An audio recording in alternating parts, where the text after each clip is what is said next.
Sa pagpapatuloy ng Uplan Ultimate Grass Cutter 2026 sa pamumuno ni Police Colonel Dionisio D. Bonoy, Acting Provincial Director ng Benguet PPO, ang matagumpay na pagkasira sa kabuuang 1,650 fully grown marijuana plants at 15 kilos dried marijuana leaves, stalks at fruiting tops na may standard drug price na nagkakahalaga ng 2,100,000 pesos sa isinagawang magkakahiwalay na operasyon.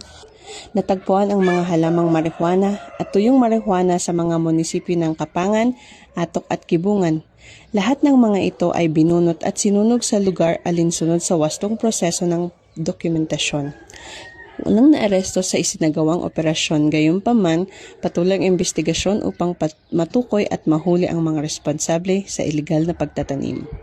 Sa hindi matatawarang dedikasyon at pangako sa tungkulin, patuloy ang mas pinaigting ng kampanya ng Benguet PPO laban sa ilegal na pagtatanim ng marijuana upang maprotektahan ang mga komunidad at mapanatili ang kaligtasan at kinabukasan ng lalawigan ng Benguet. Sa pamamagitan ng tuloy-tuloy na operasyon sa eradikasyon, nananatiling matatag ang Benguet PPO sa adhikain nitong makamit ang isang ligtas, mapayapa at drug-free na pamayanan. Bagong PNP para sa bagong Pilipinas, serbisyong mabilis, tapat at nararamdaman.